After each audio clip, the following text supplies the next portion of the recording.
Alright guys, and welcome to my review of T2 Trainspotting.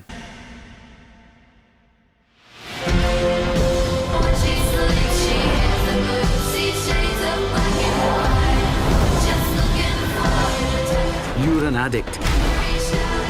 So be addicted. Just be addicted to something else. Choose the ones you love. Choose your future. Now I'm just going to call it Trainspotting 2 because T2 Trainspotting I do think is a bit of a silly name, but it's a follow-up to the cult classic that came out in 1997. That was directed by Danny Boyle. It was one of his first films. It's seen as one of his better films by a few people.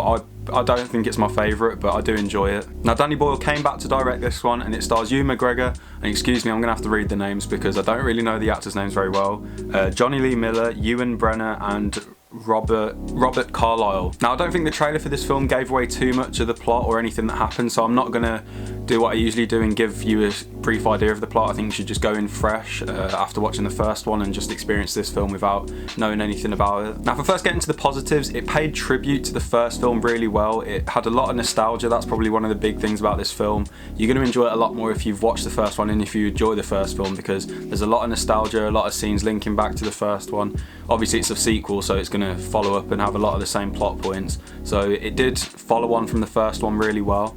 Another thing is I can see myself watching this one without like having to watch the first one again. It does stand on its own. It's a film that I can see myself repeatedly watching. One of the things because of that, leading on to another positive, is because of the fact that it's really funny. It's a film that I found entertaining and it was really fast paced. It was engaging all the way through, so it's definitely a film you can rewatch. Another thing is the performances were great, especially the guy who plays Spud. His character had probably some of the funniest moments in the film and he gave such a great performance. I don't think I've ever seen him in anything else apart from Trainspotting or T2 Trainspotting as well, but he gave a great performance. He has some really funny scenes as well. So my last positive for this film, and probably the biggest one, is just the filmmaking on display. Danny Boyle does an amazing job as director. The cinematography in this film is amazing. The filmmaking in general is amazing. Some of the shots, the way they're filmed, there's this one scene where there's two characters in a bathroom and you can see both of them. That bit was amazing. I don't want to spoil anything because I don't want to give anything away. Just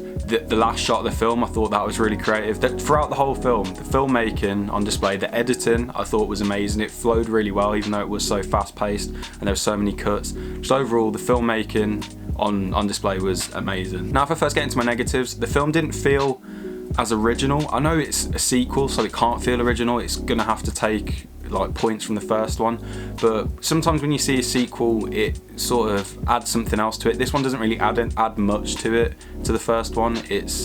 I don't know how to explain it. It just didn't feel as raw, it didn't feel as gritty. Like obviously the first one had a much lower budget, it was an indie film. This one's a bigger budget film.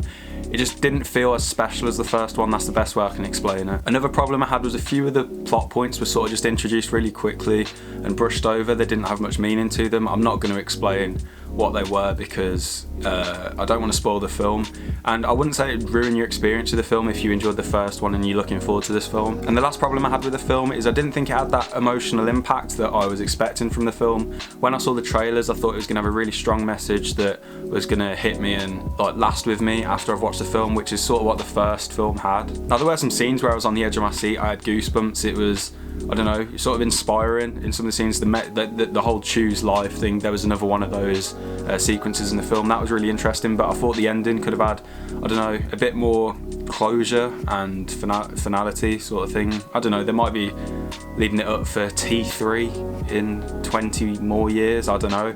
I did really enjoy it, I don't know, I just thought it could have had a bit more of an emotional impact. So this film's probably one of the hardest ones I've had to grade, in the fact that I just don't know what to give it. It's so, like the first one, I didn't know what to think of that when I first watched it. It's the same with this, I don't know.